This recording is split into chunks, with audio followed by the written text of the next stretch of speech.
Good morning class. This is the third video of chapter number 2.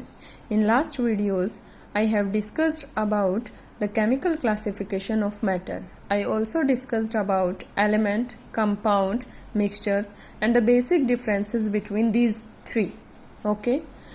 So, today I will discuss about some topic that is physical changes and chemical changes and their characteristics. So now let's start. First is physical change.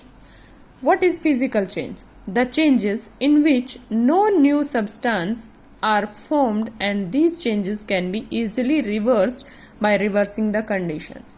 Means ऐसे changes जिसमें किसी नए substance की formation नहीं होती और वो changes क्या हो सकते हैं, रिवर्स हो सकते हैं. मीन्स पहले जैसे थे, अगर उन कंडीशंस को, उस पे कुछ प्रेशर या टेम्परेचर या जो भी कंडीशंस लगाई है उसको हटा दिया जाए तो दोबारा से वो सब्सटेंस किस में आ जाता है, पहले वाली पोजीशन में आ जाता है. अभी ये चीज़ आप एग्जांपल से समझिए.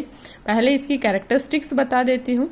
कैरेक्टरिस्टिक्स ऑफ फिजिकल चेंज क्या क्या है कैरेक्टरिस्टिक. फर्स्ट है the change is temporary and reversible. Change कैसा होता है, टेम्पररी. दो टाइप के चेंजेस होते हैं, एक टेम्पररी और एक परमानेंट.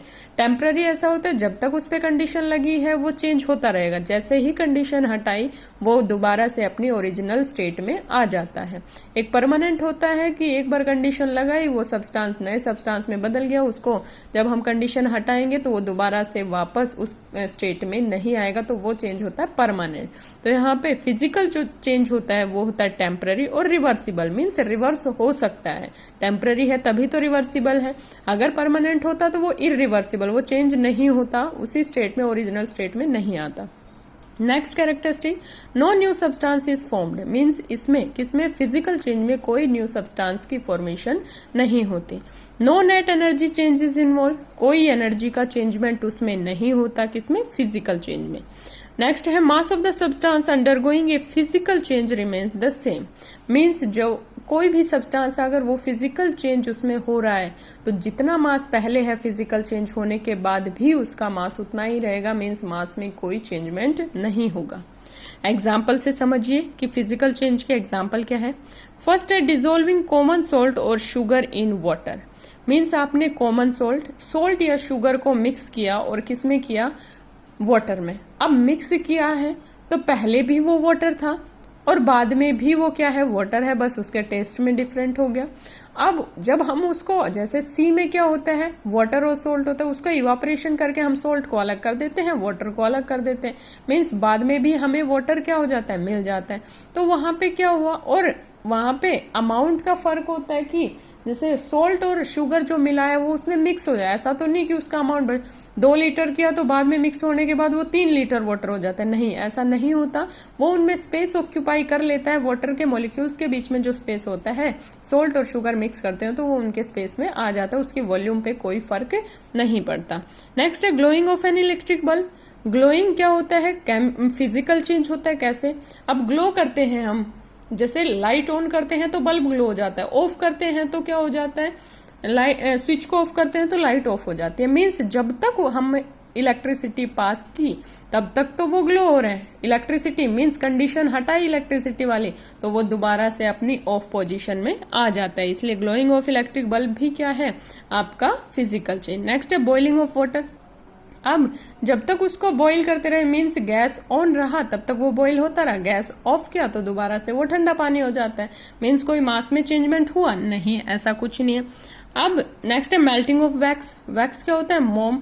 अब वैक्स को मेल्ट करते हैं तो वो के लिक्विड स्टेट में आ जाता है. जब हम उसको ठंडा करते हैं दोबारा से वो वैक्स बन जाता है, फिजिकल चेंज. नेक्स्ट है stretching of A rubber band. कि एक रबर बैंड को स्ट्रेच करना, पहले स्ट्रेच करेंगे तो उसकी लेंथ बढ़ जाएगी, फिर दोबारा से हम उसको छोड़ देंगे तो वो दोबारा से किस में आ जाता है, अपनी ओरिजिनल पोजीशन में. तो ये ऐसे होते हैं, ऐसे जो भी एग्जाम्पल होते हैं वो होते हैं आपके फिजिकल चेंज. नेक्स्ट आता है आपका केमिकल चेंजेस. फिजिकल चेंज जो है उसका जस्ट अपोजिट आएगा. It is a permanent change. Physical change आपका टेम्पररी चेंज था, ये कैसा है आपका permanent change. In which the original substance loses its own composition and properties and give rise to one or more new substance with different composition and properties. Means हम कह सकते हैं कि एक तो परमानेंट चेंज है, कौन सा, chemical change.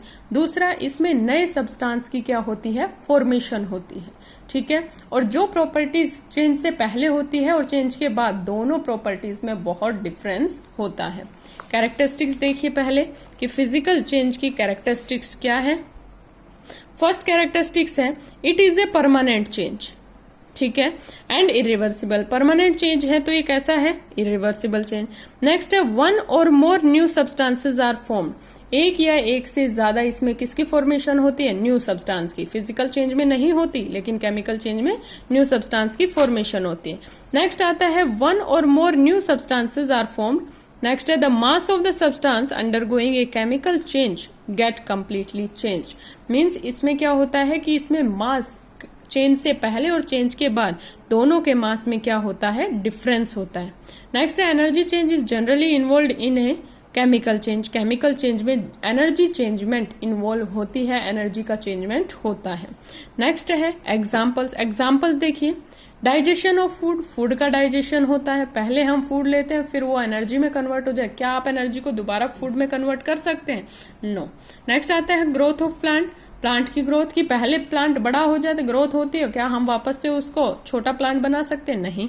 Cooking of food, rusting of iron, burning of paper और वुड।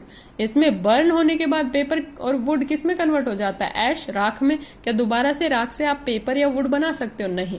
तो इसलिए ये क्या है, केमिकल चेंज इरिवर्सिबल है, परमानेंट चेंज है, नए सब्सटेंस की फॉर्मेशन हो जाती है। नेक्स्ट है changes where physical as well as chemical change is involve. Means ऐसे चेंजेस जहां फिजिकल और केमिकल चेंज साइमल्टेनियसली एक साथ प्रेजेंट होते हैं, जैसे कि burning of candle wax. Candle का बर्न होना, आपसे पूछा जाए कि कौन सा चेंज है, फिजिकल चेंज, केमिकल चेंज और बोथ, तो आपका आंसर क्या होगा, बोथ। क्यों, पहले देखिए, wax melts and resolidifies on cooling wax, this is a physical change. Wax क्या हुआ, मेल्ट हुआ और फिर उसको कूल किया, मीन्स ठंडा किया, तो वो दोबारा से वैक्स में कन्वर्ट हो जाता है, तो वहां से तो क्या बोलेंगे, ये एक फिजिकल चेंज है। लेकिन वैक्स जब बर्न होता है तो वो कंबशन होता है उसका, और वहां से हमें क्या मिलती है, हीटिंग मिलती है, इसलिए वो क्या चीज है आपकी, chemical change. Clear. Next second example ऐसा ही है, action of heat on sodium nitrate. Heat का इफेक्ट किसके ऊपर, सोडियम नाइट्रेट के ऊपर। अब देखिए, फिजिकल और केमिकल बोथ चेंजेस है इसमें। On heating sodium nitrate first melt, that is a physical change. Heating से सोडियम नाइट्रेट मेल्ट हो जाता है, उसको हम क्या बोलेंगे, physical change. It decompose to give two different products. जब वो रिएक्शन होती है, सोडियम नाइट्रेट को हीट करते हैं तो वहां से दो डिफरेंट प्रोडक्ट बनते हैं। First is sodium oxide and second is oxygen. अब एक सब्सटेंस सोडियम नाइट्रेट से दो सब्सटेंस बन गए, सोडियम ऑक्साइड और ऑक्सीजन, तो न्यू सब्सटेंस की फॉर्मेशन हो गई, इसलिए ये क्या कहलाएगी, आपकी केमिकल चेंज। क्लियर।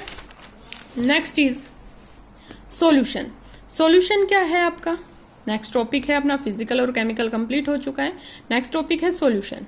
सॉल्यूशन क्या होता है, solution is a homogeneous mixture. Homogeneous mixture मैं डिस्कस कर चुकी हूँ। सॉल्यूशन हमेशा ही क्या होगा आपका, होमोजीनियस मिक्सचर ऑफ टू और मोर केमिकली नॉन रिएक्टिंग सब्सटेंस। कैसे सब्सटेंस होने चाहिए, नॉन रिएक्टिंग, रिएक्ट करेंगे तो वो कंपाउंड बनाएंगे।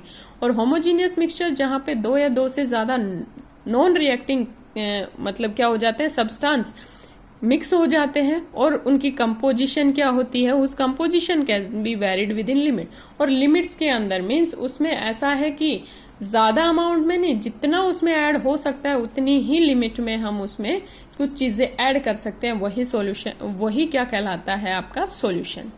अब एक सॉल्यूशन में दो चीजें होती है, solution has a solvent and a solute as its component. Solution के दो कंपोनेंट्स होते हैं, एक सॉल्वेंट और एक सोल्यूट। तो हम बोल सकते हैं सॉल्यूशन क्या होता है, सोल्यूट प्लस सॉल्वेंट दोनों मिलकर क्या बनाते हैं, सॉल्यूशन।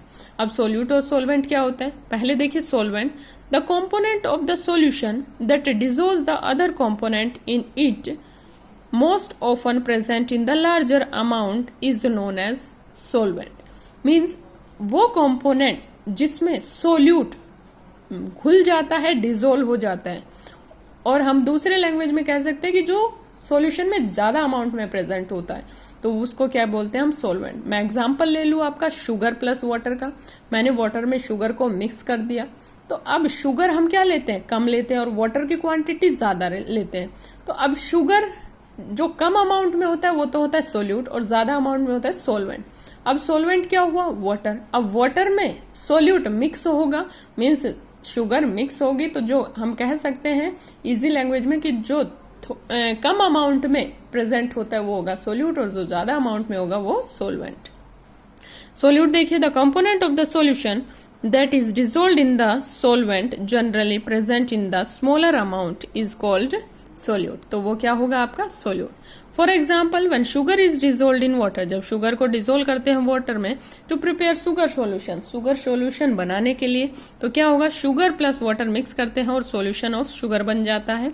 शुगर उसमें सोल्यूट होगा क्योंकि ये लेस अमाउंट में है, वाटर उसमें सोलवेंट होगा, हायर अमाउंट में है, और जो सॉल्यूशन बनेगा वो किस टाइप का बनेगा, होमोजीनियस सॉल्यूशन, राइट। तो हम कह सकते हैं यहाँ पे here sugar is called solute, sugar क्या होगा आपका सोल्यूट, और वाटर जो होगा आपका सोलवेंट। नेक्स्ट देखिए, अब सॉल्यूशन दो टाइप के होते हैं, एक एक्वस सॉल्यूशन होता है, एक नॉन एक्वस सॉल्यूशन होता है। क्या होते हैं ये देखिए, aqueous solution, a solution in which a substance is dissolved in water is called aqueous solution। means ऐसा सॉल्यूशन जिसमें कोई भी सब्सटेंस सिर्फ किसमें डिजोल्व हो, वाटर में, मीन्स एक्वस से क्या होगा, वाटर। ऐसे सब्सटेंस जो कि सिर्फ वाटर में डिजोल्व होते हैं, वहां जो सॉल्यूशन बनता है वो कैसा बनेगा, एक्वस सॉल्यूशन। जैसे कि sugar solution, sugar plus water में मिलाया, सोल्ट सॉल्यूशन, सोल्ट को वाटर में मिलाया, तो ये सॉल्यूशन क्या कहलाते हैं, जिस भी सब्सटेंस को हम किसमें मिला दे, वाटर में मिला दे, वो कहलाते हैं आपके एक्वस सॉल्यूशन। नेक्स्ट है आपका नोट देखिए, water is called a universal solvent. Water क्या है आपका, यूनिवर्सल सॉल्वेंट है, क्यों, because it can dissolve a wide variety of substance. Means water maximum चीजों को खुद में डिजोल्व कर लेता है, इसलिए वाटर को क्या बोला जाता है, universal solvent, right. Next second is non aqueous solution. Non aqueous solution क्या है, ए solution obtained by dissolving a substance in a liquid other than water. Water में जो डिजोल्व नहीं हो, वाटर के अलावा किसी में डिजोल्व हो रहे हैं, वो सॉल्यूशन होते हैं आपके non aqueous solution. For example sugar dissolve in ethanol, ethanol, methanol, ether वगैरह में, जिसमें मीन्स वाटर को छोड़ के जो भी चीजों में मिक्स हो जाते हैं, वो चीजें क्या कहलाती है आपकी, नॉन एक्वस सॉल्यूशन। ठीक है, उस टाइप के सॉल्यूशन जिसमें वाटर में डिजोल्व ना होके किसी और चीजों में डिजोल्व हो रहे हैं, तो वो आपके कहलाएंगे non aqueous solution. Next is true solution. True solution क्या होता है, the solution in which the solute particles are of very small size. Means ऐसे सॉल्यूशन जिसमें सोल्यूट पार्टिकल मीन्स जो लेस अमाउंट में प्रेजेंट होते हैं वो बहुत ही छोटे साइज के होते हैं, जिसका डायमीटर हम बोल सकते हैं लेस देन 10⁹ मीटर से कम, मीन्स डायमीटर होता है इनका। तो ऐसे सॉल्यूशन को क्या कहा जाता है, ट्रू सॉल्यूशन। अब कैरेक्टरिस्टिक्स देख लीजिए ट्रू सॉल्यूशन की। ये सॉल्यूशन, ट्रू सॉल्यूशन जो है हमेशा क्या होगा, होमोजीनियस इन नेचर होगा। Particles of solution can pass easily through a filter paper. Means particles को अलग नहीं कर सकते हम चाहे हम ये सोचे कि फिल्टर पेपर के हेल्प से हम सेपरेट कर सकते हैं ट्रू सॉल्यूशन के, तो नहीं, फिल्टर पेपर लगाएंगे तो वो उसमें से क्या हो जाता है आपके फ्लो होके और नीचे पास हो जाएंगे, हम वहां से फिल्ट्रेशन से क्या नहीं कर पाएंगे, उनको सेपरेट नहीं कर पाएंगे। Third is the particles of a solution are not visible even through a high power microscope because they are so small. जो सॉल्यूशन के पार्टिकल्स हैं उनको हम with the help of microscope नहीं देख सकते, चाहे पावरफुल माइक्रोस्कोप ले लें, कितना ही पावरफुल ले लें, लेकिन हम उनको नहीं देख पाते क्योंकि उनका साइज बहुत ही छोटा होता है। नेक्स्ट है the solution is always stable because there particles do not settle on keeping. Means जब हम ट्रू सॉल्यूशन को अगर थोड़ी देर अनडिस्टर्ब रख दें तो ऐसा नहीं है कि उनके जो पार्टिकल्स हैं वो नीचे बॉटम में सेट हो जाते हैं, नहीं, ऐसा नहीं होता। तो इसलिए ये सॉल्यूशन कैसे होते हैं, स्टेबल होते हैं। नेक्स्ट है solution is transparent to light.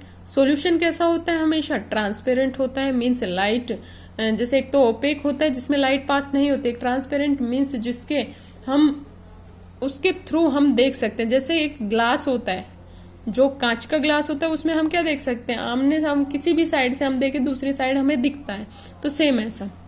Next है ए solution does not scatter light because of very small particle size. Solution कभी भी लाइट को स्कैटर नहीं करता क्योंकि उनके जो पार्टिकल साइज है वो बहुत छोटे होते हैं। लाइट स्कैटर कौन कर सकता है? जिसके पार्टिकल का साइज ज्यादा होता है। क्लियर। नेक्स्ट है कि सॉल्यूशन के टाइप्स और भी होते हैं, किसके बेस पे? कंसंट्रेशन के बेस पे।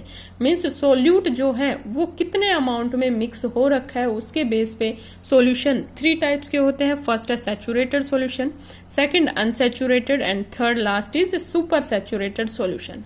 सैचुरेटेड सॉल्यूशन क्या होते हैं?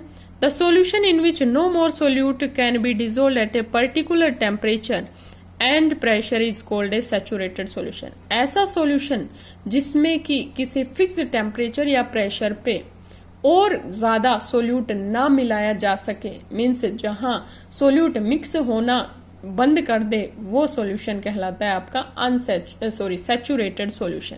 एग्जाम्पल मैं ले लूं कि वाटर में मैंने शुगर मिलाना स्टार्ट किया, तो पहले शुगर मिलाए वो मिक्स हो गई, फिर और शुगर मिलाई वो मिक्स हो गई। मीन्स ऐसा एक पॉइंट आएगा जहां शुगर मिक्स होना बंद कर दे, मीन्स वाटर मॉलिक्यूल्स के बीच में जो स्पेस है वो कंप्लीटली ऑक्यूपाई हो जाएगा, तो शुगर पार्टिकल्स को क्या नहीं मिलेगा? स्पेस नहीं मिलेगा मिक्स होने के लिए, तो वो क्या होंगे? सेट होने लग जाएंगे। तो वो सिचुएशन, वो लिमिट जहां पे सोल्यूट मिक्स होना या डिसोल्व होना बंद कर दे, वहां पे वो सॉल्यूशन क्या बन जाता है? Saturated solution. राइट।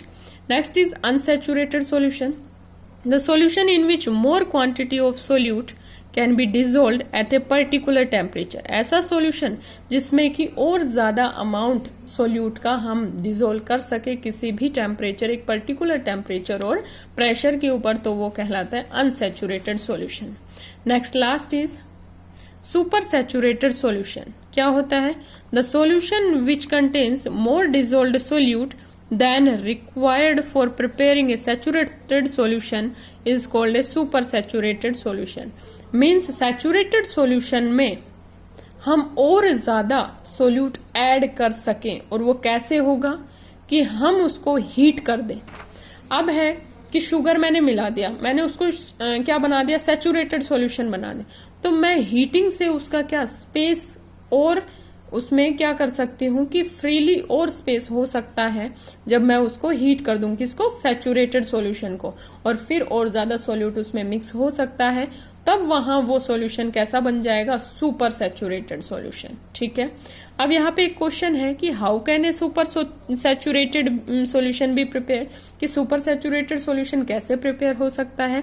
आंसर देखिए, a super saturated solution can be prepared by heating a saturated solution. Means कैसे होगा कि आप एक सैचुरेटेड सॉल्यूशन को हीट करिए, एडिंग मोर सोल्यूट, और सोल्यूट ऐड कर दीजिए, क्योंकि हीटिंग के बाद हम सोल्यूट को ऐड कर सकते हैं, and then cooling it gently, और उसके बाद आपको कूलिंग करनी है उसकी, तो वो क्या बन जाएगा? आपका super saturated solution. Clear? That's all for today. Have a nice day. Thank you.